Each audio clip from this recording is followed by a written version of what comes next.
knows how to show love to our everyday heroes. So if you're a first responder, you are in for some perks. Lots of hotels and casino offer big discounts to any first responders who can show valid work or volunteer ID. So treat yourself to a discounted stay. You deserve it. See you in Las Vegas. Let's get lucky.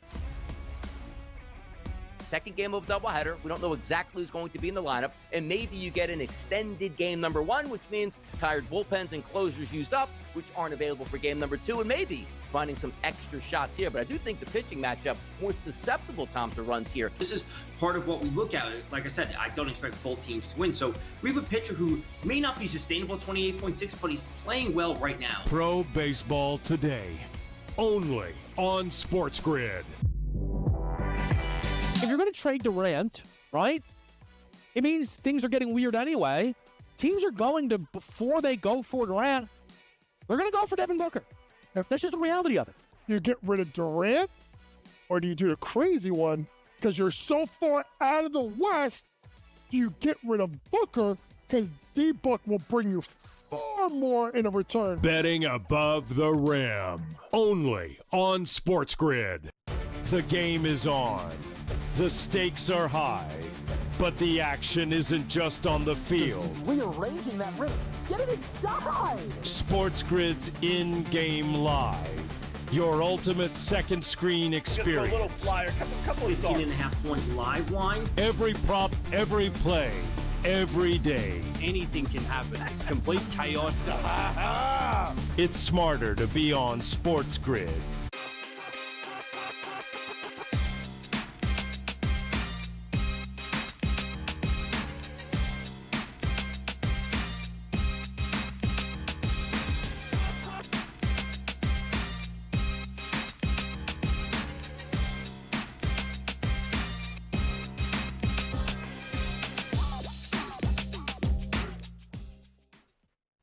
What's up, everyone? Welcome in. This is Game Time Decisions here on SportsGrid. Adam Kaufman sitting in this seat for the next 90 minutes. I will not be alone. We have a bunch of guests on the way to help us talk through all things NBA playoffs, Stanley Cup playoffs, obviously some Major League Baseball, maybe even some golf by the end of the show. A lot of good stuff coming your way, but we got to start on the hardwood, and we can put off for at least a moment the heartbreak that I am personally suffering from with the Boston Celtics falling down 2 games and now having to go to New York to play at the other Garden, Madison Square Garden, coming up Saturday afternoon of all things. How gross is that? Can't even put that series, Boston, New York, in prime time, a 3:30 Eastern game we need to watch in what is a virtual must-win Game 3 for Boston. Not cool, Adam Silver, not cool at all. But before we get to that, let's just sort of talk about where we are with respect to the NBA postseason, because, you know, I had someone say this to me earlier. I thought it was such a great point. The March Madness feel and what that generally is, with huge comebacks and buzzer beaters and dogs winning, all of it wasn't really that this year, was it? It was a lot of chalk. It was a lot of favorites, whereas in the NBA, typically that's the case. Talent wins out, especially over the course of a long 7-game series. You don't usually see what we have seen so far here in round 2 of the postseason. So it's like pro basketball and college hoops sort of did a body switch movie that we are all enjoying right now. But the good thing is, at least as a basketball fan, let's remove any personal Celtics-related bias that I have. As a basketball fan, this has been a wildly entertaining round 2. Obviously, New York, the road team, stealing 2 games in Boston twice, overcoming 20-point deficits. That is historic, what we have seen from the Knicks. It has been honestly otherworldly to witness. It doesn't even make sense, especially when you dive into some of the numbers that we can explore a little bit later on.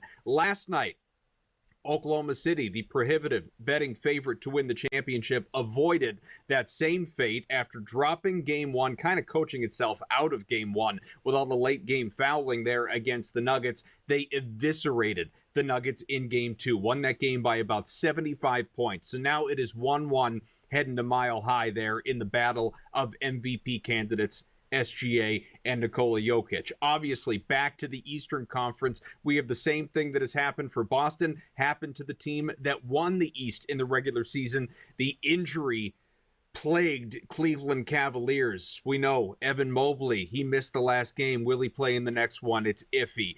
Same story for Darius Garland, DeAndre Hunter. These guys are now down 0-2 after falling in back-to-back games in their own building there in Northeast Ohio to those plucky, healthy, never say die Indiana Pacers. And will we get another road team tonight? The Golden State Warriors, who already stole one on the road in Minnesota to go up 1-0 in that series there in the Western Conference, are once again gigantic dogs, double-digit dogs, 10.5, 11 points, depending on where you do your shopping, going into this pivotal Game 2 tonight, one that I feel very strongly about the home team, and I will explain that further coming up in just a little. But this is now a situation where, in theory, you could have the home team drop both games to road dogs, significant road dogs in 3 out of 4 series. Let's talk a little bit about history for a moment. We can show you a little bit of what the tracking data tells us going back to the early 1980s, as far as back as basketball reference goes. There have been 28 instances where a team, the home team, drops 2 games at home to begin a best-of-7 series. Only 4 times out of those 28 has the team come back to actually win the series. Obviously, teams like the Celtics, the Cavaliers, have the odds heavily stacked against them. You see it from my guy Barstool Greeny there, Dan Greenberg at Barstool. Teams, again, all time after dropping the first 2 games of the 7-game series, win the series 4-24. It's happened 4 times. If you win game 3, 4-9, obviously your odds jump considerably. If you win 3 and 4, you actually suddenly become the favorite to win this thing at 4-3. However, that's where everything goes south. You need to, as that team that is going on the road, if you are the Celtics, if you are the Cavaliers, you have to win not only game 3, but games 3 and 4, because if you don't do that, history tells you you cannot win, you will not win. Now, I realize in order to happen, it's got to happen once, right? I mean, history is against these teams, but then again, history was against the Boston Red Sox in 04 against the Yankees in the ALCS, right? We had never seen a team in Major League Baseball history come back from 03 to actually win a series. So again, like, these things are plausible, but man, they are difficult. And I think when you start to explore series pricing as to where we are in the NBA right now, it is fascinating that the Boston Celtics are still narrow favorites to come back and beat the New York Knicks. Looking at FanDuel right here, and I'll give you the updated odds as far as coming back to win this series. Where things stand right now, Boston -112 to New York at -104. Now, you may be thinking, why in the world would the Celtics, dropping 2 games at home, having to go on the road, hostile environment like Madison Square Garden, still be favored to win this series? And I will tell you, there are a couple different reasons for that. One, these are the defending champs. They know what it's like to go through the ringer and to, survive and come out alive. And I should mention, very different roster. It was back in 2017. But one of the teams of those 4 to come back from down 0-2, losing at home, having to go on the road and actually achieve that feat was the Celtics against the Rajon Rondo-led Chicago Bulls. Won 4 straight after that. Still won the series in 6. Lost the first games by 4 and 14, and then won by an average of 15 the rest of the way. So even the Celtics, as an organization, they are one of the few to achieve that. But living in the moment, different rosters, I get it.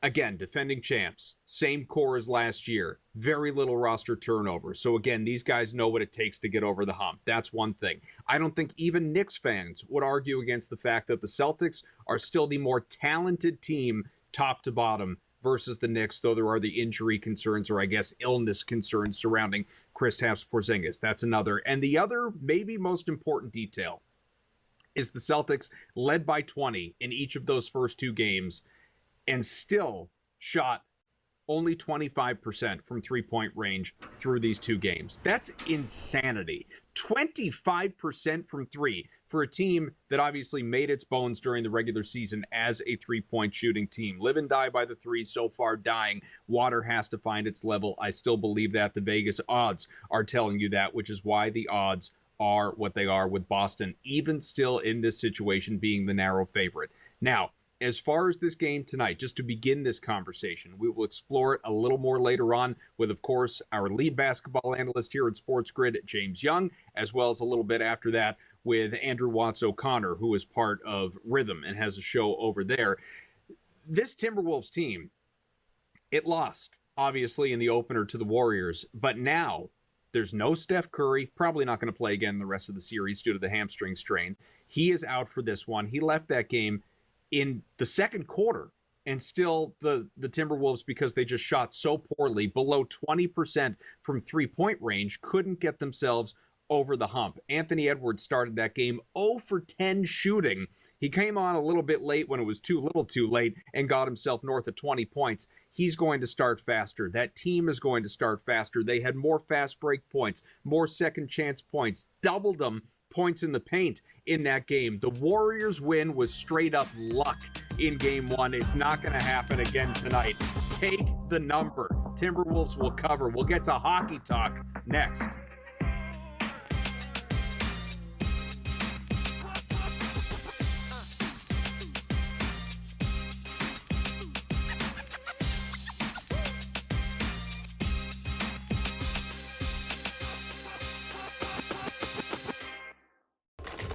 Enter into the magical world of McLuck.com, where even the smallest of spins can win real cash prizes.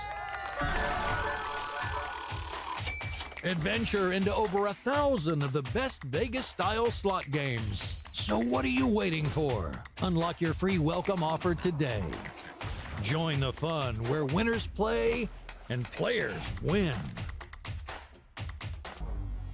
Two guys that can do it all. Too much electricity this morning. This is a good time. We're having a lot of fun. I had to do a triple take. Ka-ching! Why?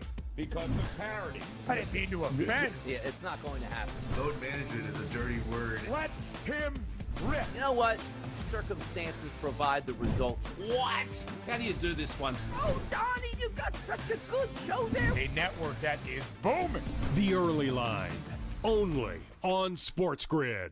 We're going to go through every single thing, and I've got a great team behind me that's going to help me get the job done. I want this to be the place that people come to. There is going to be an energy to game time decisions that you will feel night in and night out. We are going to hit every single one of those markets that you need to know about. We will have everything at our disposal, and we will use that to our advantage. There is not going to be a better place, I promise you, than Game Time Decisions. I'm Kevin Walsh. Tune in to Game Time Decisions weekdays on SportsGrid. The game is on. The stakes are high. But the action isn't just on the field. Rearranging that roof. Get it inside! SportsGrid's in-game live. Your ultimate second screen experience. A little flyer, couple of 15.5-point live line. Every prop, every play, every day. Anything can happen. It's complete chaos. It's smarter to be on SportsGrid.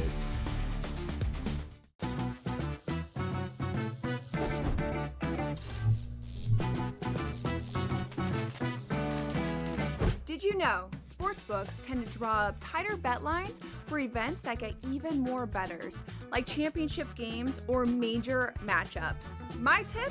Try betting on less popular sports. You might have a better shot at beating those odds.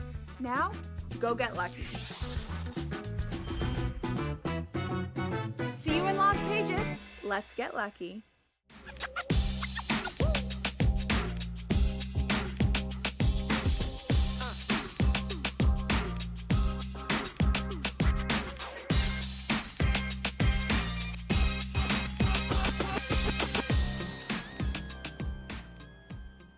We're back on Game Time Decisions. A lot of basketball in the opening segment, much more of it to come into the next hour. But right now, let's take a break from that for the next little bit and get into the other postseason, the equally, if not more exhilarating postseason that is happening on the ice, the Stanley Cup playoffs, as we are also obviously into round two. We'll show you a bracket, let you know where things stand right now. Here's what is up at the moment. Dallas Stars with a 1-0 lead so far on the Winnipeg Jets. You have the Edmonton Oilers, who, of course, were in the Stanley Cup final last year, fell short after coming back from down 0-3 and lost, so made it interesting at the very least. A 1-0 lead on the Vegas Golden Knights, who did hoist hoist the Stanley Cup a couple years back. Over in the Eastern Conference, Maple Leafs, surprisingly enough, a 2-0 advantage on the Florida Panthers, who are the defending champs and have been in the Stanley Cup final each of the last 2 years. And, of course, we have the Carolina Hurricanes, who are right now up 1-0 on the Washington Capitals. Let's get into all of it here, most especially the 2 games that we have in front of us tonight with our own Joe Madden, who, of course, is a fixture on SportsGrid, host and analyst. You can check out the Cup of Joe on social media as well. Joe, how you doing? Doing pretty good, that's for sure, Adam. The NHL playoffs sure aren't disappointing. We've had some explosive, exciting games out there. Talk about the player that's really lighting things up. Mikko Rantanen of the Dallas Stars, able to get a hat trick in one period versus Colorado in that third period to push the Stars into the second round, and then came out so strong versus the Jets. We went into that second period and he had a hat trick already. So Mikko Rantanen, definitely a player that wants to make your card. Without a doubt. So let's start, though, first with Carolina and Washington, this game that we have coming up in about 25 minutes as it sits right now. And Carolina, of course, after stealing the first game on the road in overtime, low-scoring game, 2-1, once again in our nation's capital, at least our nation's capital. I realize you're in Canada. Again, 5.5 total. Carolina is once again the favorite in this game, looking at FanDuel right around -160 in this one. What I think is really interesting, not shocking, I mean, this is typical of playoff hockey, but we saw some pretty high-scoring games in round one between Carolina and New Jersey, and immediately we see everything clamped down defensively in the opener of this second-round set with the Capitals, who have a pretty prolific offense in their own right, led, of course, by the record setter Alex Ovechkin. Who do you have tonight? Does Washington even this thing up and Carolina goes home, or do we see Carolina steal a couple on the road? Oh, for Washington, they absolutely cannot allow Carolina to steal a couple here on the road. Carolina's biggest weakness this season and in the playoffs has been out there on the road. And if Washington doesn't want to be swept, it is vital for them to be able to get this win tonight. Now, we're looking at a team that was held to 14 shots on goal in that last game, and that just can't happen in this one. They were so strong defensively, Adam, and that's what we really will see in this second round with the Washington Capitals and the Carolina Hurricanes. Is that defense coming to play? You look at the Washington Capitals in the last game, they had 32 block shots on net. And when you account for the fact that Carolina Hurricanes put up 33 shots on goal, 32 more shots were blocked by players of Washington. So this defense is going to come out nice and strong. Now, you said Carolina stole that game, and they absolutely did steal that game. They tied it up late versus the Washington Capitals, and I don't see that happening again here today. I think this game is a little bit higher scoring, but I'm nervous about that total. I think 3-2 style win here for the Washington Capitals, or 4-2 if we get that empty netter. So I will take the Washington Capitals at +136 to +140 on that money line, wherever you can get that number right now. But I also like their team total. Their team total over 2.5 goals coming in at -125. I do see them getting 3. I do think Dylan Strome, Ovi, and Carlson, they all come out nice and strong in this matchup. When it comes to the total, and it sounds like you're kind of threading the needle, so maybe it's more of a stay away for you, but the 5.5, just given that we're talking about right around -120, -122 as far as the over, and even money to the under, is the value in the under, especially with what we saw in game one, or would you rather just not play it? I'd rather not play it, to be honest with you, Adam, because I am afraid of that empty netter, because we know goaltending will be pulled in that third period. And I can see it being that tight of a game where Carolina's looking to tie it up and go to overtime. So that's why I really want to isolate the Washington Capitals team total sitting at that 2.5 at the -125. But this should be that lower scoring battle out there on the ice. You look at Logan Thompson and how strong he was in that first game, stopping 31 of 33 shots on his net. He's elite between the pipes and probably one of the best goaltenders we have right now in the postseason. Frederik Andersen on the other side is no slouch, but in that last game, you look at it, he only faced 14 shots on net. So in that account, I really don't know what's going to happen here with Frederik Andersen if he's facing, 30 shots by the Washington Capitals if they're able to find a way to get those shots tonight. So we only saw 9 block shots out of the Carolina Hurricanes. The defense just locked down so strong out there, Adam. So it's going to be really interesting to see how this one does play out for this total. I think if you wanted to look at a total here in the first period, I'd probably go the under 1.5 in the first period at -108 as these teams look to feel each other out a little bit more. And then you take away those empty netters in the third. Let's start the process anyway of looking at the night game, and that is, of course, one that it feels like it promises to be high scoring between Edmonton and Vegas. That was, we saw 6 goals in the first game. We have a 6.5 total tonight. No surprise it's 6.5 versus 5.5, but 2 teams that like to play high scoring games as well. Should we feed into the over in this one? I don't know if I can feed onto this over, Adam. It's a lot to ask out of both of these teams to push this one that high. You've got Aiden Hill, you've got Calvin Pickard, who has been playing strong. It's just not a position I want to be on, is that total. Yeah, I'm just looking back. We saw, obviously, the over hit regularly in those Oilers games in the opening round and, really kind of butted up against it a lot of the time, if not surpassed it, when Vegas was going up against Minnesota. It is interesting stylistically if we get something different here out of this one. But like I said, we've only scratched the surface previewing this late game tonight. Should be an interesting one. So we will have much more on the other side with Joe talking about that one. Any props that she really likes from this game, favorite bet across the board tonight. If she had the one play that you needed to invest in, she will give it to you. And if we have some time, we can look at some of the other series. And if there's a good time to jump in, live bet some series. We'll see. Much more with Joe Madden when we come on back.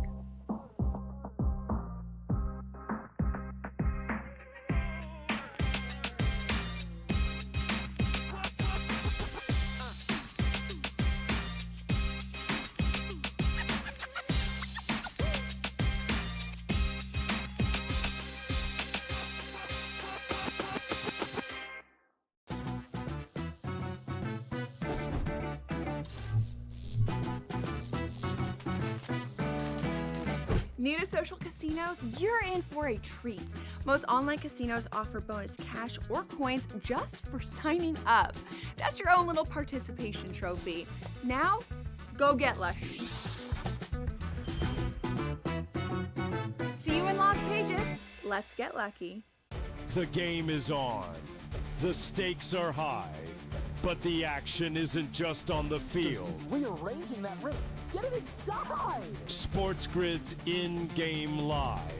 Your ultimate second screen experience. A little flyer, couple of thoughts. 15.5 point live line. Every prop, every play, every day. Anything can happen. It's complete chaos. It's smarter to be on SportsGrid. Dr. Dre said at one time here, James Wood, always up to no good, man. I like a couple players in that lineup, man, on a day-to-day basis can really get after it. Again, playing good baseball, 15-19 overall. We'll see how they pursue. The Reds are a really fun team. Reds are, we're going to talk about them a ton, and I don't think they'll compete for a wild card. But again, they're a team like the Nats where they're going to give other teams trouble at times, and they can't overlook that matchup. Cubs win the division, as we all expected. Pro baseball today, only on SportsGrid. The Warriors' future was uncertain. Are they going to break it up? Steve Kerr coming back. They get Jimmy Butler, and they surge all the way through, and now they're through the first round. The Warriors have guys, because of how special their star trio is, they can make the guys around them better. They can elevate the way that they played. And we saw that. Steph Curry, 3 points in the first half, steps up in the second half, 19 points in the second half to carry them home. Newswire. Only on SportsGrid.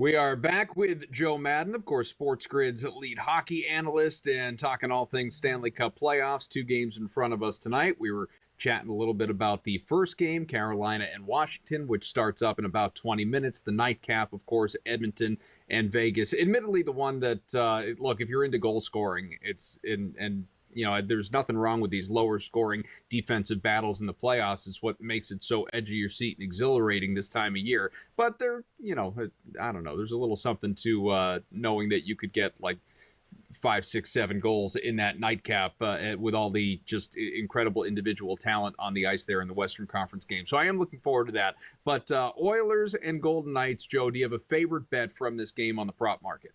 Yeah, I absolutely do, Adam. And it's funny, before the commercial, we were talking about that total. And like I was telling you, I just don't have a good feeling because you look at the goaltending here.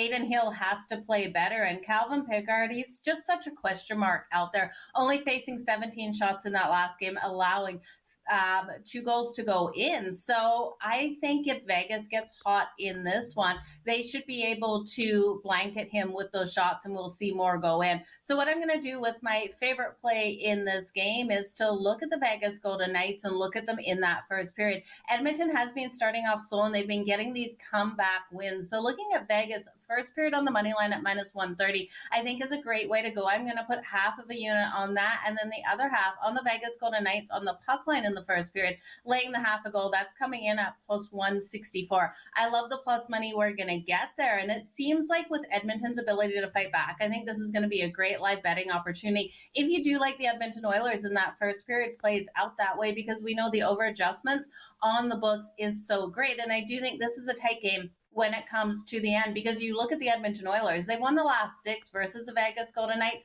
as a dog. So they have this ability to get the win, even in the Fortress, as we saw in game 1. I do like this game to go to overtime. It's coming in at +350. This is going to be a back and forth battle and one where you need to see Jack Eichel, Thomas Hertl playing really strong and Mark Stone continuing to do so here for Vegas if they want to get this win for the full game.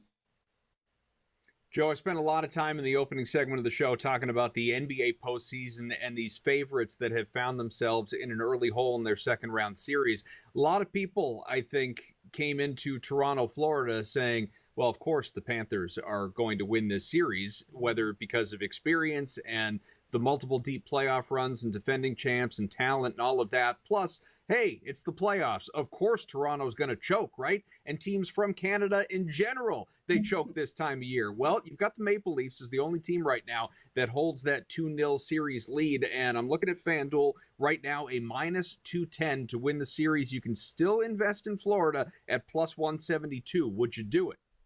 Yeah, absolutely, I would, because you look at this Florida Panthers team and they did hoist the cup last year and they are used to fighting back in series, being able to get the win. The Toronto Maple Leafs haven't hit outside of the third round or second round into that third round since 2022, and we know the history of this team. You look at Austin Matthews, and he's been very quiet during this series, but they have had secondary scorers out there. We have seen success out of William Nylander. He's really been the highlight of the Toronto Maple Leafs, but we know Stolarz went out of the lineup. I do think the Florida Panthers would have had an easier job against Stolarz than Joseph Woll because they know Stolarz. They know how to hit him out here. So coming back home, a series is never over until you start losing at home. And I do think the Florida Panthers will bounce back and win the next 2, putting the Toronto Maple Leafs fans in that kind of panic feeling again out there. So I hate to say it, but Toronto, I just can't trust in the postseason, and Florida has that depth. They just have to be able to bring it together.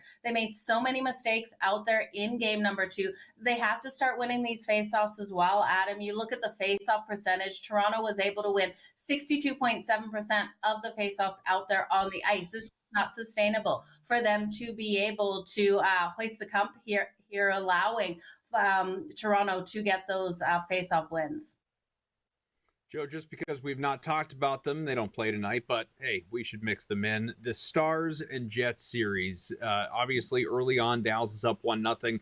Now, I know both these teams had to have incredible comebacks to reach this point and get to the second round to begin with, but the Jets that much more impressive, obviously. And, now with Dallas on top 1-0, where would you go in game 2? You got to go back to Connor Hellebuck and the Winnipeg Jets to pull this off at home. It's vital for them, especially with the hiccups that Connor Hellebuck had out there on the road in the last series, Adam. So give me the Winnipeg Jets. They just have to quiet Mikko Rantanen. Joe Madden, again, host and analyst here on SportsGrid on Twitter at Joe Madden Sports. Check her out there, and she will be coming up later on SportsGrid as well. Hoops on the way.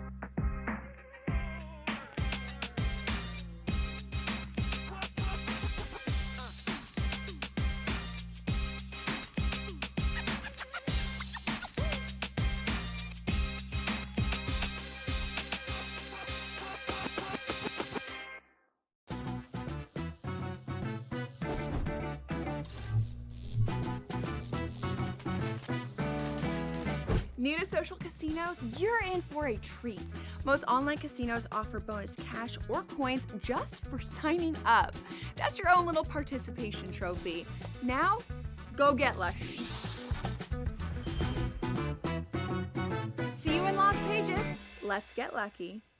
The game is on. The stakes are high. But the action isn't just on the field. Rearranging that roof. Get it inside! SportsGrid's in-game live. Your ultimate second screen experience. A little flyer, couple of 15.5-point live line. Every prop, every play, every day. Anything can happen. It's complete chaos. It's smarter to be on SportsGrid. Dr. Dre said at one time here, James Wood, always up to no good, man. I like a couple players in that lineup, man, on a day-to-day basis can really get after it. Again, playing good baseball, 15-19 overall. We'll see how they pursue. The Reds are a really fun team. We're going to talk about them a ton, and I don't think they'll compete for a wild card, but again, they're a team like the Nats where they're going to give other teams trouble at times, and they can't overlook that matchup. Cubs win the division, as we all expected. Pro baseball today, only on SportsGrid. The Warriors' future was uncertain. Are they going to break it up? Steve Kerr coming back. They get Jimmy Butler, and they surge all the way through, and now they're through the first round. The Warriors have guys, because of how special their star trio is, they can make the guys around them better. They can elevate the way that they play. And we saw that. Steph Curry, 3 points in the first half, steps up in the second half, 19 points in the second half to carry them home. Newswire. Only on SportsGrid.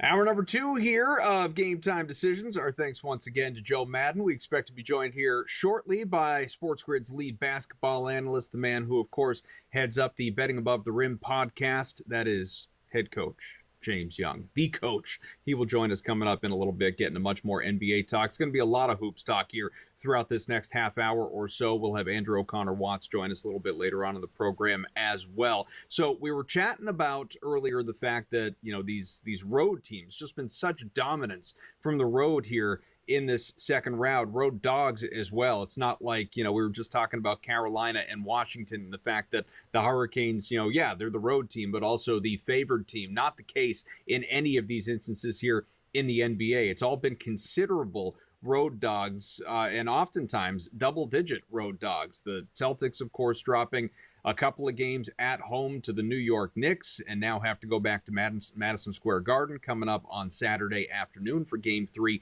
of that series. You have the Indiana Pacers, who I think have just been so impressive in this couple matchups, these first 2 games here against the Cleveland Cavaliers. Won a pair of games in Cleveland, and another instance where you saw a Cavaliers team in game 1 of that series blow a 20-point lead. So it seems to be a theme in today's NBA, it feels like. But the Pacers now heading back to Indiana with that lead, and the Cavaliers in a lot of trouble, given all of the injury issues they are dealing with as well.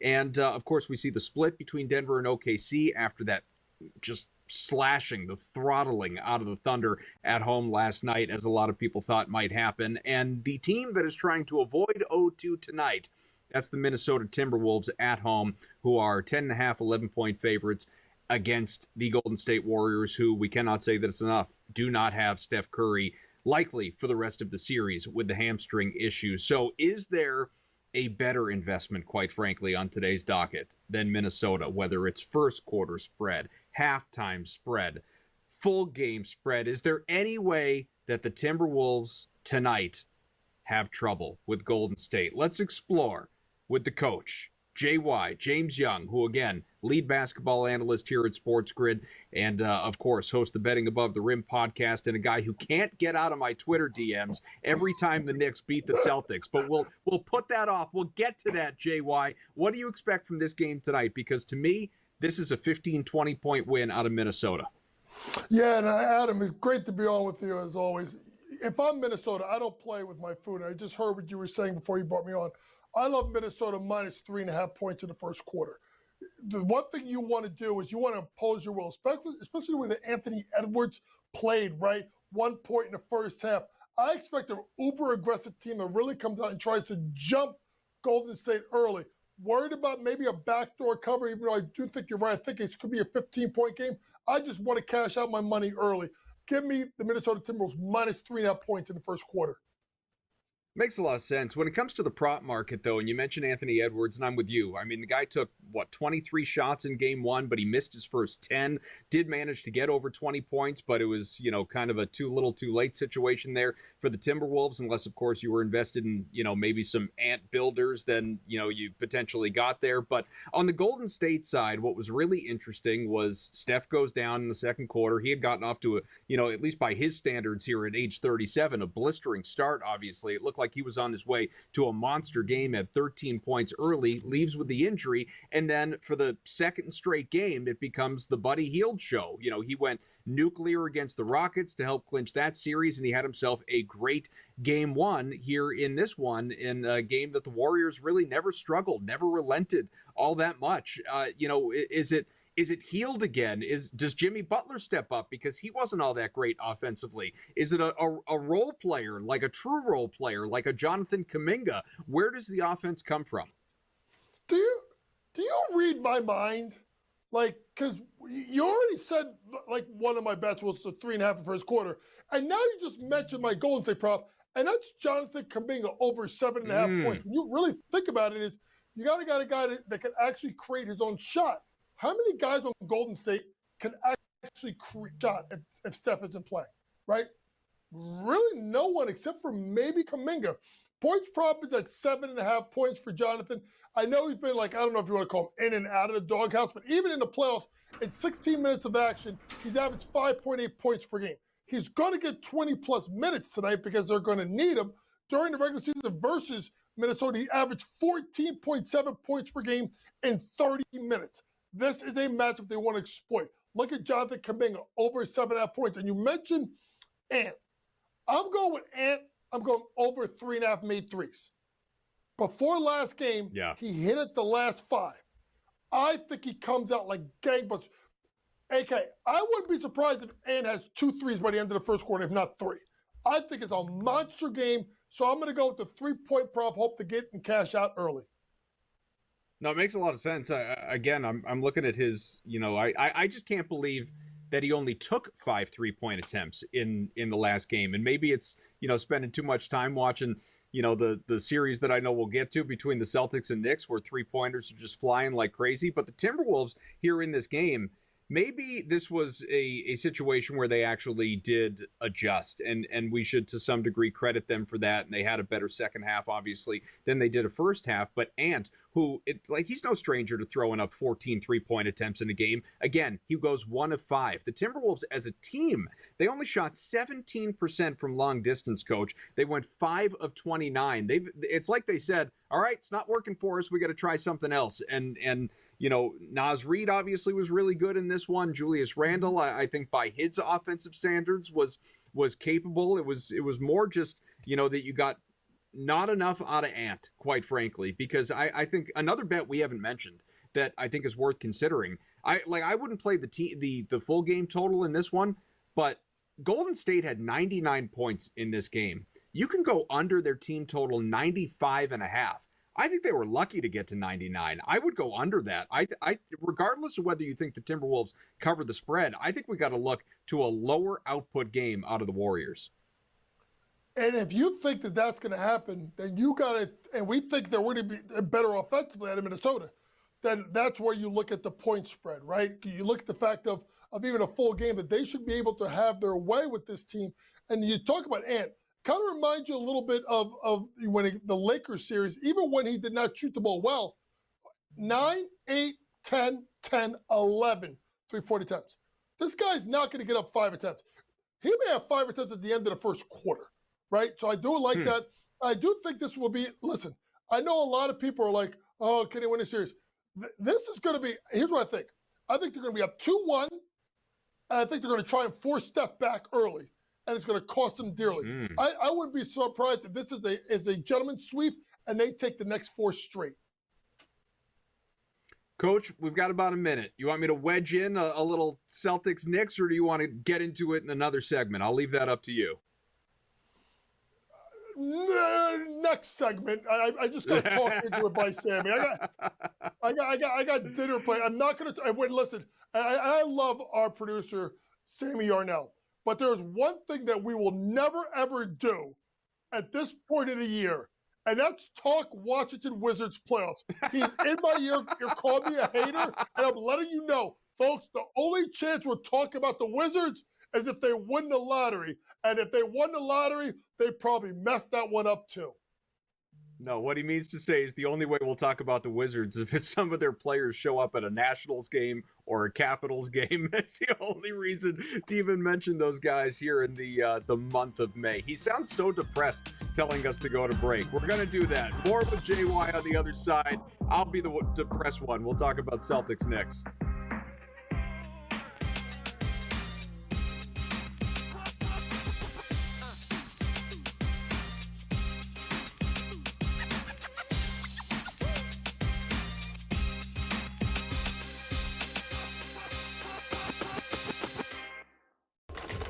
Enter into the magical world of McLuck.com, where even the smallest of spins can win real cash prizes. Adventure into over 1,000 of the best Vegas-style slot games. So what are you waiting for? Unlock your free welcome offer today. Join the fun where winners play and players win. Two guys that can do it all. Too much electricity this morning. This is a good time. We're having a lot of fun. I had to do a triple take. Ka-ching! Why?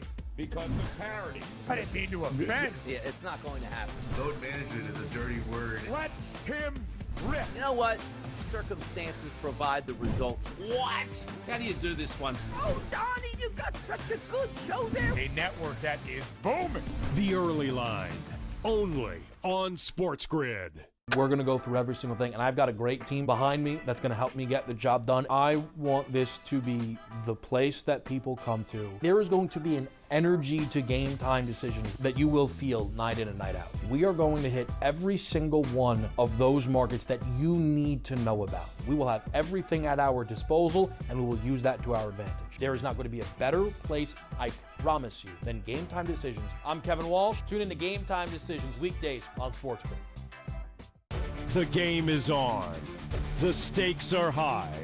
But the action isn't just on the field. He's rearranging that roof. Get it inside! SportsGrid's in-game live. Your ultimate second screen experience. Just a little flyer, couple of 15.5 point live line. Every prop, every play, every day. Anything can happen. That's complete chaos. It's smarter to be on SportsGrid.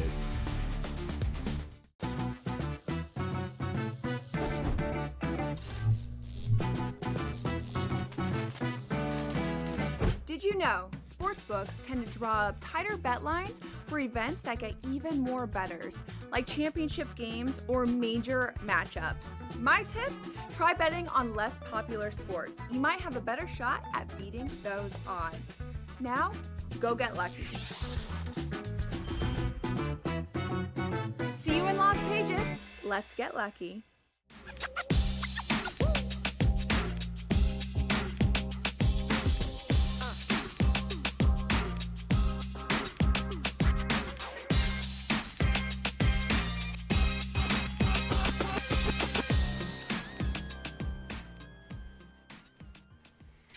There are so many narratives surrounding the Celtics and the Knicks through two games. Really, it has been the case since before the series, and now it is just Knicks fans bing-bonging all over the place and laughing their butts off against the Celtics and their bravado, their arrogance, certainly that of the fans going into the series, not taking New York seriously. And you know what? Hand up.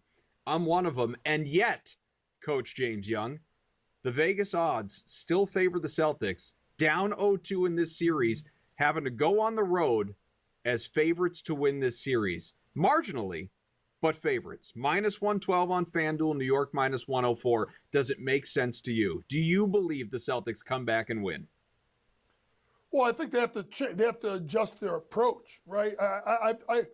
It's amazing, like, when you watch that game and you watch particularly Jason Tatum, there is a Jason Tatum that frustrates, to me, as a coach, and should frustrate Celtic fans, where I'm like, he just plays too damn pretty. But then there's a Jason Tatum with about 40 seconds left, full speed, crossover, split the screen, boom, dunk it. And I'm like, he done figured it out. And I think that's the problem with Boston. Number two, I don't think people understand the importance that Porzingis plays for that team, right? As that stretch five, as that guy that you can run your offense through, the one that gives people like Mitchell Robinson fits. The other thing is, when you are that good, and it's kind of like what happened with OKC, right? When you're that good and you blow teams out all year, when you get to a tight spot, like, and you're at home, you start to feel it. And it's amazing. I heard someone talk about this earlier today, and I thought they were right. It might have been Greeny. When the Celtics missed threes last night, you heard like it's almost like the fans didn't do anything to help them because they started panicking before the Celtics panicked. Do I still think this is a series? Yes. Can Boston go rip all four straight? Yes. I mean, I already cast my ticket. I took the Knicks plus 2.5 games, so I'm sitting on house money right now with New York. But it's going to be interesting because I want to say this: the Garden will be the loudest it's been in this century come Game 3, because this will be the first time that the Knicks. You got to remember, last time they were in this spot, second round, they played Miami. Right, but take all the other series, right? Go back to the last era with Carmelo. When they played Miami, they were down 3-0, 2-0 coming home. They're up 2-0. That place is going to be inebriated. Like, I'm scared for people going to that game. And I thought about it until I realized that I have to do about 45 SportsGrid segments for me to have a chance to even get a ticket. So it's going to be a great series, Adam. I think this goes at least 6. I wouldn't be shocked. Maybe the Knicks, if the Knicks win the series, they're going to have to get it in 6. I don't think they can win Game 7 in Boston. I'm not going to buy that. So the Knicks, you play for at least a split, 3-1, heading back to Boston for a Game 5. That in mind for Game 3, 5.5-point spread. Celtics are the favorites in this one. What's the right way to play that? I think you play under, because I think the Boston's going to bring it. But then it's like, and that's the tough part, because as bad as Boston's been from 3, New York's worst offensive rating for a game all season was Game 2. So they haven't been good either. So you got to think about this. Like, is it going to be tight, both teams, and go under? Or do we have, like, honestly, like a 125, 119 game and everybody gets up and down the floor? It's going to be interesting. I think it's a live play with the total. I got to see how it starts. The games have started relatively slow. I wouldn't be shocked if they try to open up, particularly Boston, maybe play in transition a little bit, and look to Drew Holiday. Everybody's talking about all the guys that are not playing well. Drew's been the best Celtic overall because I think he's given Brunson fits and he's scored enough in these 2 games. Honestly, if I was a Celtics fan, that's the guy I've been the most happiest with, Drew Holiday, which is weird because he missed the last couple of games before the series even started. I was a big fan of the Pacers going into this series against the Cavaliers, and I am that much more impressed with what we've seen so far, obviously taking a pair of games in Cleveland. Now they go home as plus money dogs on the money line here. 2.5-point spread in this one, but Indiana plus 125 if you want to invest in them there. The Cavaliers, they still have their injuries. We don't know if we're going to see Mobley, Hunter, Garland, so they're still up against it. You could argue Indiana was lucky to take the last one on that buzzer beater from Halliburton. That's fine. 2-0 is 2-0. So where do we go here? Does Cleveland go into Indiana and take this pseudo must-win game 3? I think I'm looking at over because I just think this game's Indiana's going to play this way. This is just the way they do it. So the over is going to be the play here. The interesting thing is this. You're looking at the injuries, right? Mobley, obviously, DeAndre Hunter. I'm looking at Darius Garland and be like you can't even try and warm up. You can't give this a go. And this is a Cleveland team that going into the playoffs, everybody was like, but we need to see it in the playoffs. We need to see it now. And I'm not counting the Miami Heat series because the Heat folded like a cheap suit. They just quit first quarter of game number 3. Indiana smells blood. But Indiana's been lucky, right? Last year, this year, Milwaukee injuries, Knicks injuries, then Halliburton gets done, and then they crash out. They benefited again from the injury bug here, but I'll tell you this much. Whoever wins that Boston Knicks series, I am supremely confident will go to the NBA Finals. I think neither one of these teams can play. Cleveland injuries and Indiana will not be able to play enough defense against either team, which Boston and New York both can score. It's funny. That's how I feel in the West about OKC Denver. Whoever wins that series moves on to the NBA Finals. But I'm not sure I'm with you in the East there. I've got a little bit more respect for the Pacers than you do, but that's going to depend, obviously, in large part on what happens between Boston and New York. Yeah, I know. Reggie Miller, that's what it is. See, now the bias comes out. Brown. Now the bias comes out. Coach, see.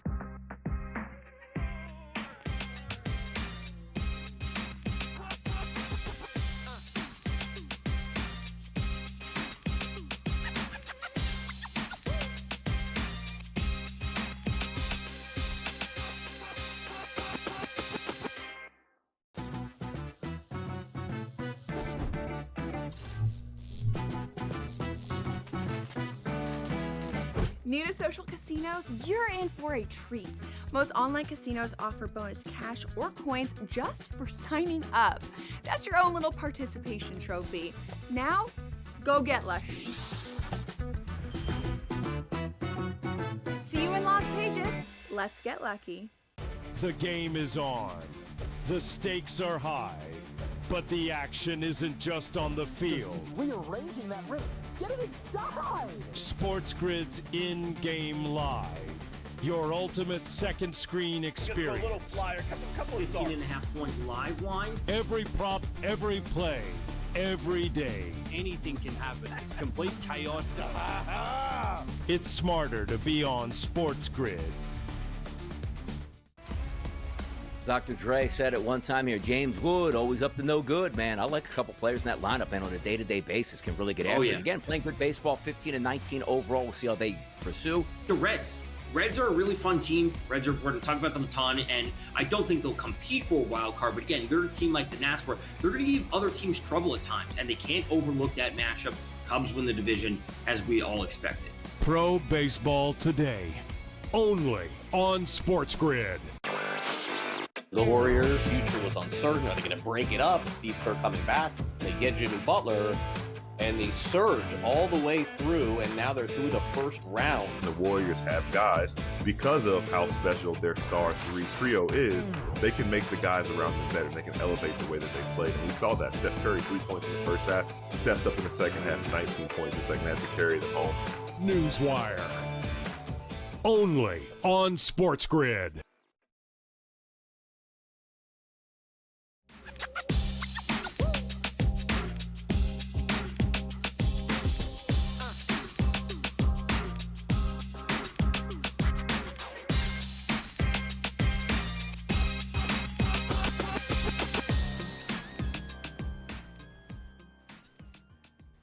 All right. Our thanks to Coach James Young. Get him on Twitter at Coach Young NJ. Of course, SportsGrid's lead basketball analyst, hosts the Betting Above the Rim podcast. Always enjoy chatting with him, and we'll see if some of his proclamations come to light, come true in the coming days. But let's keep the conversation going here in the NBA. Welcome in our next guest. That is Andrew O'Connor-Watts. He is one half of the Rhythm Coast to Coast show, NBA Hoops Talk, of course, with Joe Delera over there. And we love having Andrew on. You can get him on Twitter at NBA Watts. Andrew, how you doing, man? Doing well, Adam. Good to be on. So this game tonight, let's start with the lone game, which is, it's just a reminder that the season is truly trickling down. We've been spoiled, I guess, having a couple of games staggered most nights now in this second round. Not the case tonight. Just the one game doesn't start for about an hour between the Timberwolves and Warriors. And the thing that I just keep preaching and Coach on last couple segments, I don't think he really disagreed, is that I don't think we're going to get much of a game. I don't know that it's going to look like Thunder Nuggets last night, but I think this is a good response game out of the Timberwolves. I think they cover the 10.5, 11 points. Coach was a big proponent of, not playing with your food early, investing in maybe -3.5 for the first quarter there for the Timberwolves. What kind of bounce back do you see for the Timberwolves, or do you want to make the case for the Warriors? I'm going to make the case for the Warriors, Adam. I'm glad y'all are on the other side. I always like being a little contrarian on these shows. I like 11 with the Warriors. I think it's 10.5 now. That works too. I think, this is the type of spot that I look to back a team like the Warriors, especially constructed with guys like Jimmy Butler, Draymond Green. With Steph Curry out of the lineup, I think these guys are going to step up. I think you're going to see guys like Brandon Pajemski take on a larger role in the offense. I don't think there's going to be much offense, to be fair, but I think this is going to be a defensive slog. I mean, we saw it last game as well, 99-88, I believe the final score was. We've got a 202 total tonight, so the odds makers don't expect much scoring either. But I think as much as that, you could argue that favors the Wolves, I think without Steph Curry, that actually favors the Warriors, because we know how much Steph contributes to the offense, but when he's out of there, their defense improves pretty drastically. So I think this is a good opportunity for, like I said, guys like Jimmy Butler, Brandon Pajemski to step up and kind of fill the void offensively to that Steph is leaving here. We also have this situation. Maybe the Wolves, even though they lost, they could be a little bit, flat-footed as a result of not playing with Steph Curry. Now, he was out halfway through last game, so maybe they'll come out okay. I do think if you like Wolves, I prefer the first half, but I'm on full game Warriors plus 10.5. So if that's where you're going to invest, you mentioned some of the names in terms of where the production comes from, and Jimmy Butler's just a guy that I get it. Like intuitively, you should look at him and say, all right, well, there's no Steph Curry. Jimmy's going to have to step up and be the guy. And you look back at game one, shot volume was there. I mean, he took 20 shots, just he still only landed at 20 points in this one. And we've got a points prop tonight of, I think it's 23.5. So you're looking for a relatively sizable game out of Butler. I guess the question is, in terms of value or maybe opportunity with what we've seen in the last couple of games, do we go right back to Buddy Hield? Hield is still, despite coming off of a 24-point game, led the Warriors in scoring, 7 of 19. So again, he was firing away, including 8 from distance, got himself to the free throw line, had 5 attempts there, 14.5, 15 points is what we're looking for out of Hield tonight.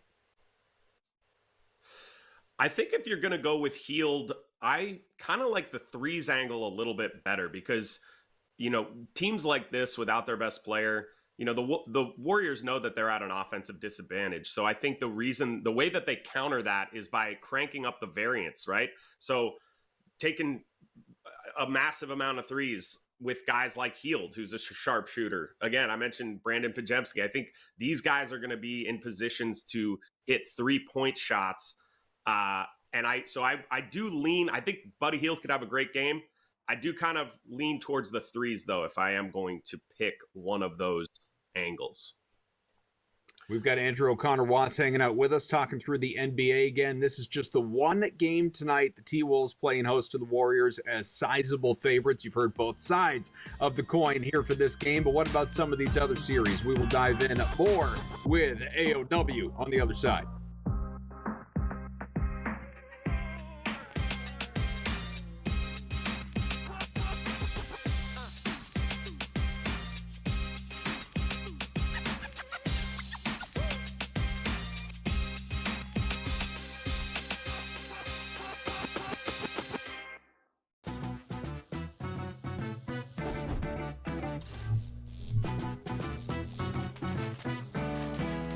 New to social casinos? You're in for a treat.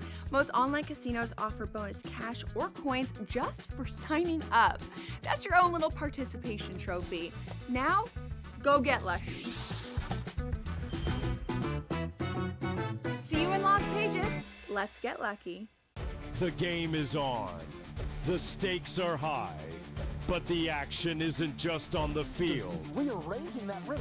Get it inside! SportsGrid's in-game live. Your ultimate second screen experience. Just a little flyer, couple of 18.5 point live line. Every prop, every play, every day. Anything can happen. That's complete chaos. It's smarter to be on SportsGrid. Dr. Dre said at one time here, James Wood, always up to no good, man. I like a couple players in that lineup, and on a day-to-day basis can really get after it. Again, playing good baseball, 15 and 19 overall. We'll see how they pursue. The Reds. Reds are a really fun team. Reds are, we're going to talk about them a ton, and I don't think they'll compete for a wild card. But again, they're a team like the Nats where they're going to give other teams trouble at times, and they can't overlook that matchup. Cubs win the division, as we all expected. Pro baseball today, only on SportsGrid. The Warriors' future was uncertain. Are they going to break it up? Steve Kerr coming back. They get Jimmy Butler, and they surge all the way through, and now they're through the first round. The Warriors have guys, because of how special their star trio is, they can make the guys around them better. They can elevate the way that they play. And we saw that. Steph Curry, 3 points in the first half, steps up in the second half, 19 points in the second half to carry them home. Newswire. Only on SportsGrid.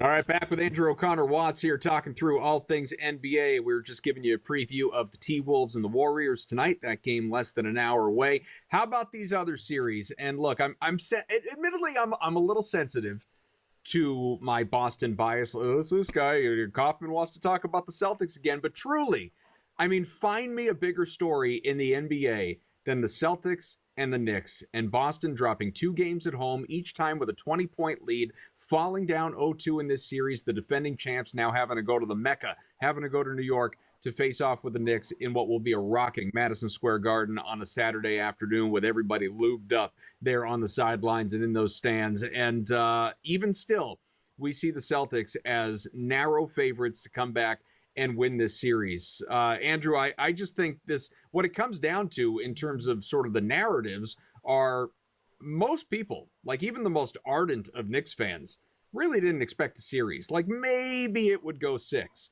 Now for Boston to win, it has to go at least 6. What do you make of what we've seen versus what you expect to go going forward?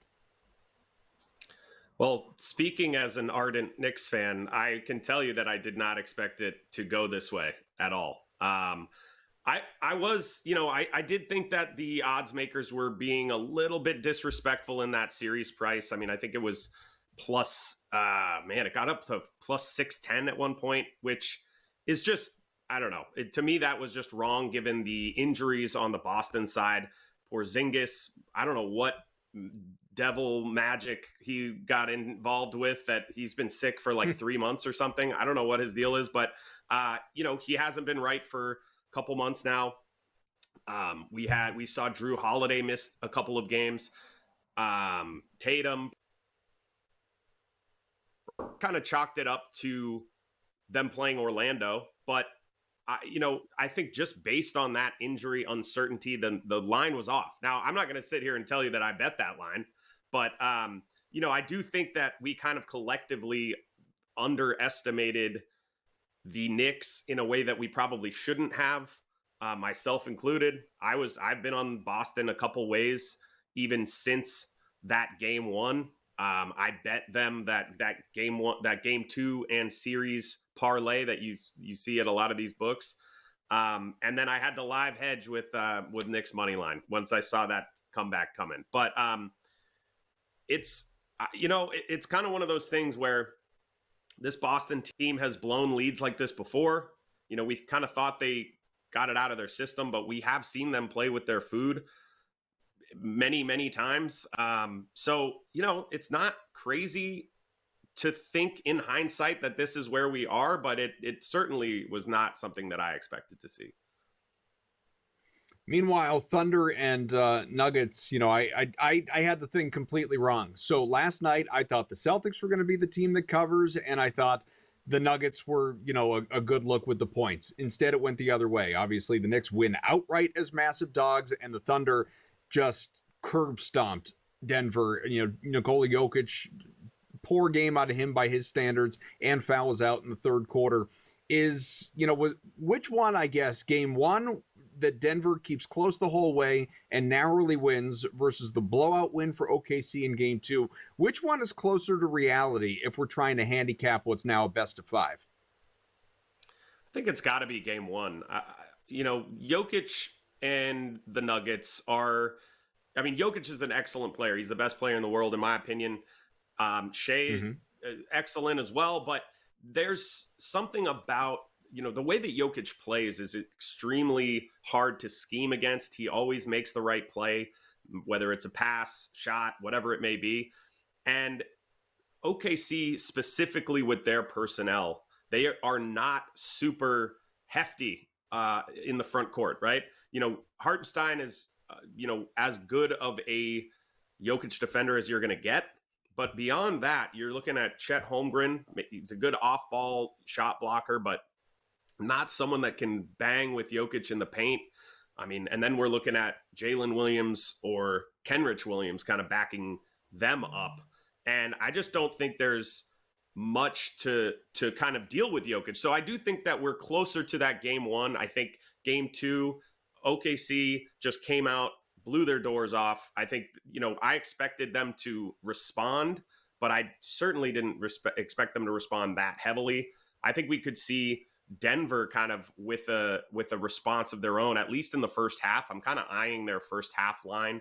There's a couple trends I like with, favorites off a loss, or teams off, home teams off a loss, pardon me. Yeah. Teams off a double-digit loss. A lot of trends to like Denver early tomorrow.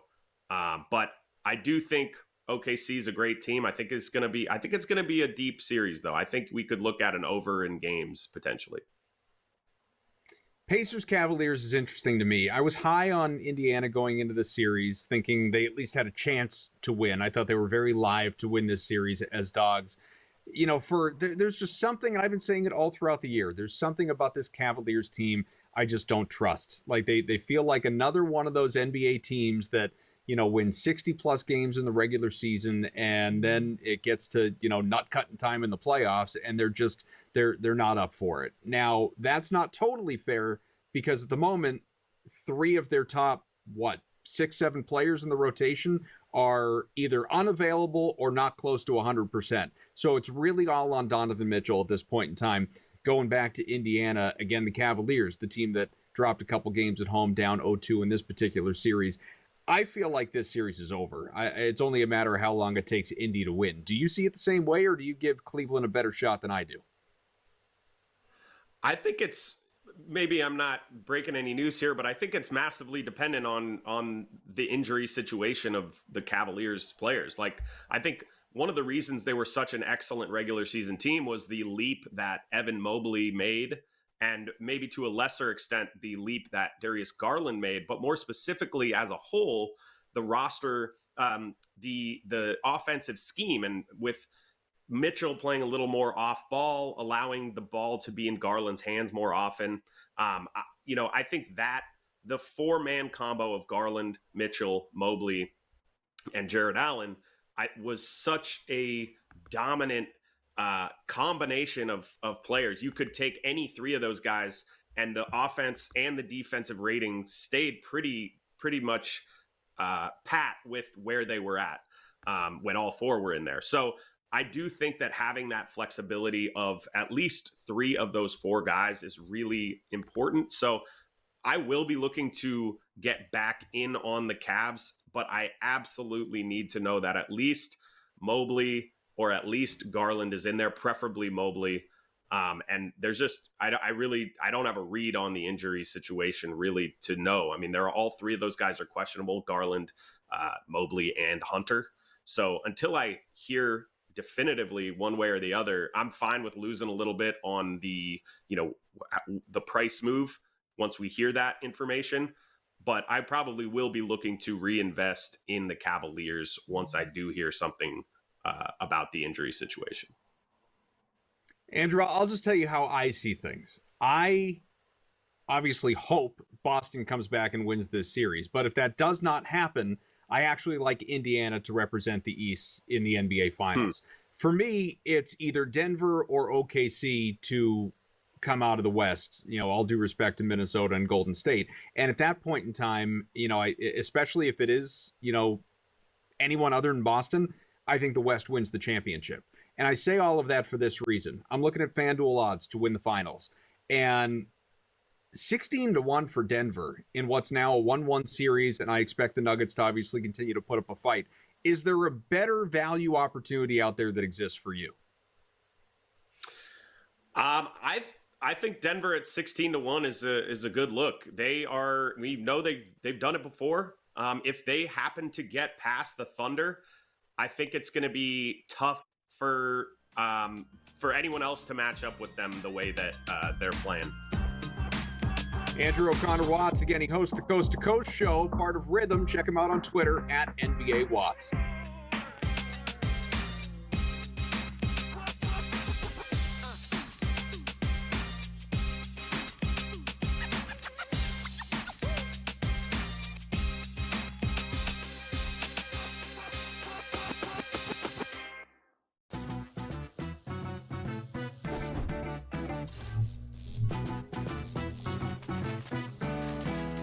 New to social casinos? You're in for a treat.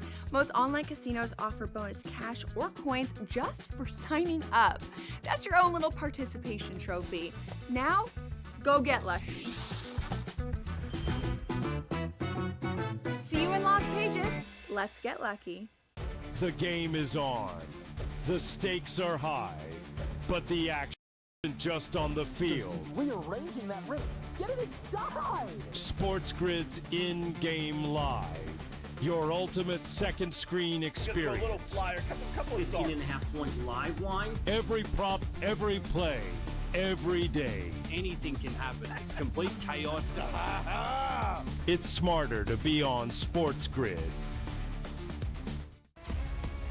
Dr. Dre said at one time here, James Wood, always up to no good, man. I like a couple players in that lineup, man, on a day-to-day basis can really get after it. Again, playing good baseball, 15-19 overall. We'll see how they pursue. The Reds are a really fun team. We're going to talk about them a ton, and I don't think they'll compete for a wild card. But again, they're a team like the Nats where they're going to give other teams trouble at times, and they can't overlook that matchup. Cubs win the division, as we all expected. Pro baseball today, only on SportsGrid. The Warriors' future was uncertain. Are they going to break it up? Steve Kerr coming back. They get Jimmy Butler, and they surge all the way through, and now they're through the first round. The Warriors have guys, because of how special their star trio is, they can make the guys around them better. They can elevate the way that they play. And we saw that. Steph Curry, 3 points in the first half, steps up in the second half, 19 points in the second half to carry them home. Newswire. Only on SportsGrid.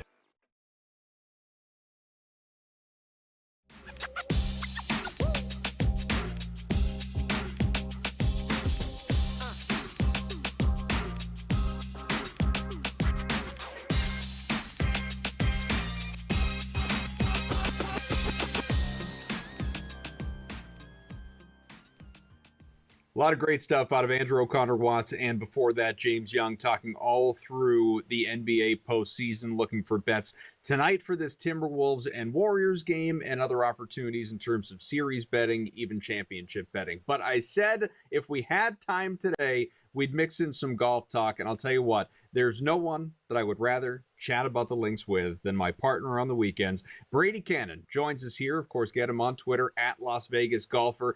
Brady, it is not often that I get the opportunity to refer to the Philly Cricket Club and talk about the Truist Championship.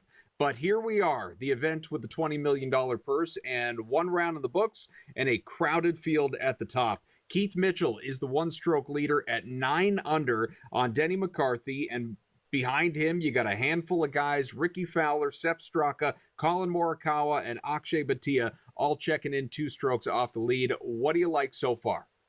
Well, you forgot one part of the equation there, and that's the Wissahickon course, the Philadelphia Cricket Club, the Wissahickon course, the Truist Championship, all familiar territory for us golf fans, right? No, this is certainly new territory on the PGA Tour. But the reasoning here is, first of all, the typical sponsor, Wells Fargo, is no longer a sponsor. In steps Truist, another bank company in the Charlotte, North Carolina area. Now, normally we would be playing the Wells Fargo Championship at Quail Hollow Club, but Quail Hollow is going to host the PGA Championship next week. So we're with a new sponsor and a new course in the Philadelphia area, an A.W. Tillinghast design, a classic track. I was really excited to see this thing. But the guys have been tearing it up. You mentioned Keith Mitchell, 9 under par, shoots a 61. And a lot of this has to do with the weather that has infiltrated the area. It was wet earlier in the week. We're supposed to get some rain overnight tonight into tomorrow. So I don't expect a lot of the scoring to change. On Saturday, we are expecting some high winds in the neighborhood of 15 to 20, maybe 25 miles an hour. So I'd kind of like to see Mother Nature fight back here and allow this golf course to shine a little bit, because I really do think it is a beauty of a course. But, you know, when you soften up a golf course with rain, it really doesn't matter. These guys can tear apart just about anything. Mitchell, you know, oddly enough, has started off great in the last handful of events or so, but he hasn't been able to hang on. We'll see if he can come through this week. I love when Brady turns weatherman on us, but there was a great breakdown, obviously, of what is happening there in the East. But Denny McCarthy, despite having the lead, again, it's a very narrow lead, not the favorite as it stands right now to win the event. I'm looking at the FanDuel odds. He is third on the board at 8-1. Above him, Colin Morikawa at plus 600 and Rory McIlroy at plus 750. Of course, the recent Masters winner, as we know. Do these odds make sense to you? Is Morikawa the guy to back? Is there someone a little bit further down the board you think is a better investment in terms of value? You know what? Actually, all 3 of those guys would not make my list. Morikawa, Rory, and McCarthy. You know, you're always paying a premium for Rory. He's really got to be off the pace or coming, you know, out of left field before you get a good price on him. And that doesn't mean it's always a bad bet, but I really don't want any part of Rory right now. Let's wait until after the PGA Championship and maybe some of that Masters and Grand Slam wears off a little bit. I just don't really want to back a guy that has, you know, reached that type of pedestal and now trying to win a second major in a row. I don't really see that happening. Morikawa, again, he's the big name at the top of the board, but strokes gained off the tee, he's 43rd in this field. Remember, there's only 72 guys here, and after one round, he has not been good off the tee, ranking 43rd, but his putting has been lights out. He's 7th in this field right now for putting, and that's not always a good sign, you know, because a hot putter can go cold very quickly. McCarthy, the same thing. Now, McCarthy, you could argue, is the very best putter in the world, so not surprising to see him ranked number 1 in strokes gained putting for this event. But again, 40th on approach and 19th in greens and regulation. So that tells me he's a little shaky with the irons right now.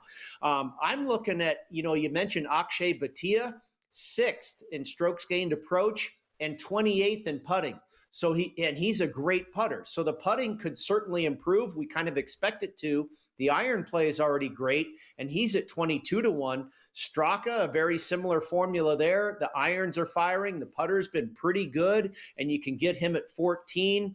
And then this was an interesting one. I saw my friend Justin Ray on Twitter point out. He's always got great trends and stats. Patrick Cantlay is a guy I'm on this week at 21-1. You can get him at 18. He is currently 4 shots off the pace. He has the highest birdie average on tour the last 4 years when you play courses that measure less than 7,200 yards. Now, his putter was not good at all today. He lost almost a half stroke to the field with the putter, yet still made 6 birdies. That's another guy I wouldn't be, shy about betting on, because you would expect him to regress positively towards the mean. And with that history of making birdies on courses like this, I think Cantlay's still a good play. Is there anyone that maybe has gotten off to a cold start, someone who's really disappointed you that you thought would perform better here in this tournament, that might be a good look in terms of finishing position going into round 2? Well, Jordan Spieth surprised me. Justin Rose surprised me. Corey Connors is off to kind of a pedestrian start. I expected him to do well. Tommy Fleetwood, a lot of people liked him this week. We've got a lot of golf to go at him. I would probably, even some of the guys I threw out here, only 1 round is in the books. I typically don't like to make in-game wagers on a golf tournament until 36 holes are in the books. Kind of see 2 rounds develop. And how are these guys looking? Because 1 round can be very random. What are they doing after 2 days? And let me assess at that point.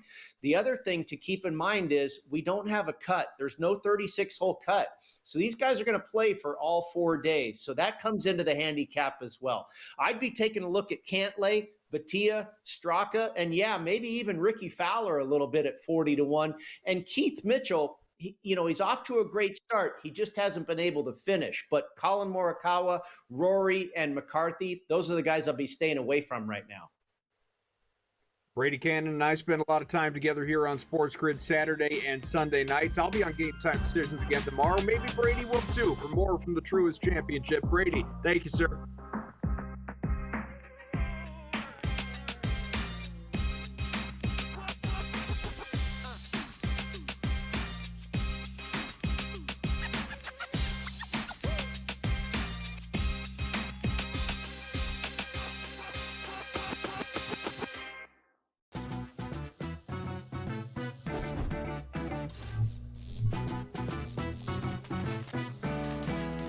New to social casinos? You're in for a treat. Most online casinos offer bonus cash or coins just for signing up. That's your own little participation trophy. Now, go get lucky. See you in Las Vegas. Let's get lucky. The game is on. The stakes are high. But the action isn't just on the field. He's rearranging that roof. Get it inside! SportsGrid's in-game live. Your ultimate second screen experience. Just a little flyer, couple of 18.5-point live line. Every prop, every play, every day. Anything can happen. It's complete chaos. It's smarter to be on SportsGrid. Dr. Dre said at one time here, James Wood, always up to no good, man. I like a couple players in that lineup, man, on a day-to-day basis can really get after it. Again, playing good baseball, 15-19 overall. We'll see how they pursue. The Reds are a really fun team. Reds are, we're going to talk about them a ton, and I don't think they'll compete for a wild card. But again, they're a team like the Nats where they're going to give other teams trouble at times, and they can't overlook that matchup. Cubs win the division, as we all expected. Pro Baseball Today, only on SportsGrid. The Warriors' future was uncertain. Are they going to break it up? Steve Kerr coming back. They get Jimmy Butler, and they surge all the way through, and now they're through the first round. The Warriors have guys, because of how special their star trio is, they can make the guys around them better. They can elevate the way that they play. And we saw that. Steph Curry, 3 points in the first half, steps up in the second half, 19 points in the second half to carry them home. Newswire, only on SportsGrid.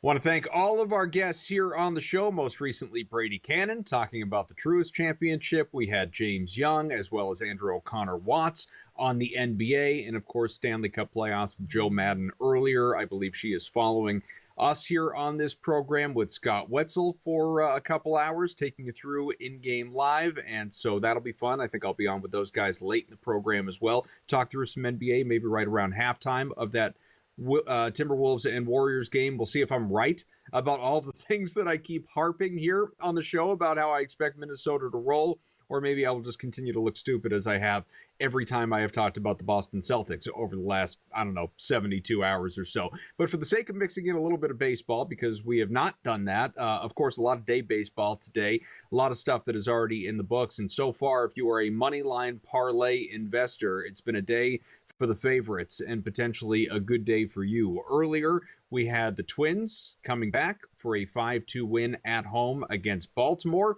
The Red Sox with a 5-0 shutout of the Rangers. Two heavy, massive favorites with no resistance whatsoever on the part of the opposition. The Royals, 10-0 shellacking of those lousy White Sox. 17 hits in that game for Kansas City. And Detroit well on its way of handing a couple of losses, a doubleheader sweep of the Colorado Rockies there in Denver. Tigers with a 10-2 win earlier in game one to drop Colorado to 6-30 on the year.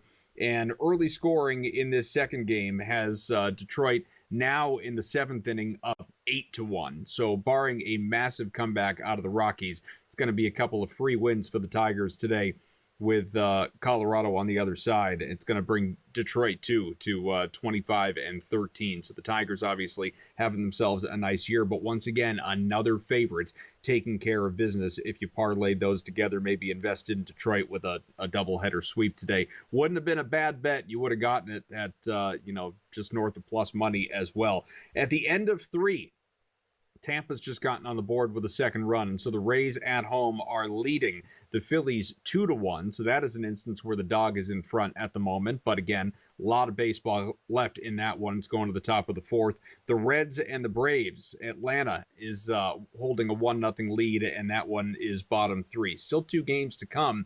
You have Toronto at LA, that is the Angels, and those Dodgers on the other side, matching up with the Diamondbacks later in a game that, honestly, while I have enough respect for the Dodgers to believe they're going to win that game, Diamondbacks are frisky. I just think we're getting runs in that one. And I know Yamamoto has been tremendous this year. He has a sub-1 ERA. Brandon Pfaadt has been very solid as well, an ERA just above 3.5.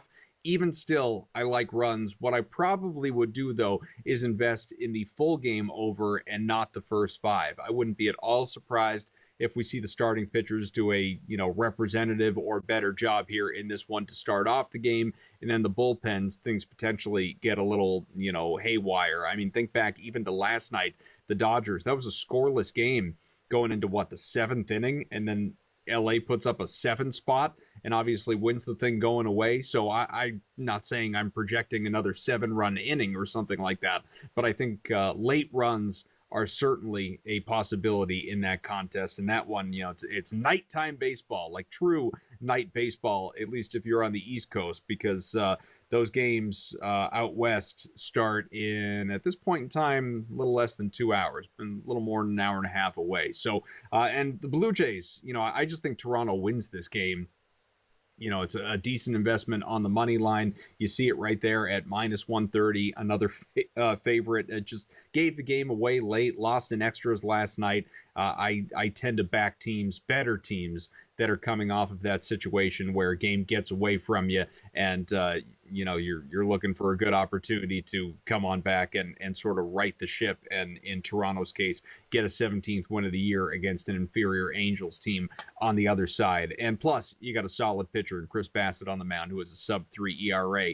Not to take anything away from Soriano, he's been good, but Bassett obviously has been better. So that's what I would be looking to in that one. All eyes on this Phillies and Rays game as well. Probably a decent time to consider an in-game wager on Philadelphia to come back on the money line and win this game down by 1 in the 4th inning. But want to thank everyone who obviously has been a part of this program. Sam, and Kofsky, as well as who else? We had Bobby and Robert. A lot of everyone involved in this program. We will do it again for 90 minutes tomorrow night, coming up 6:30 Eastern. And like I said, in-game live game day to follow us. I am Adam Kaufman. Thanks so much for hanging out. Happy betting tonight.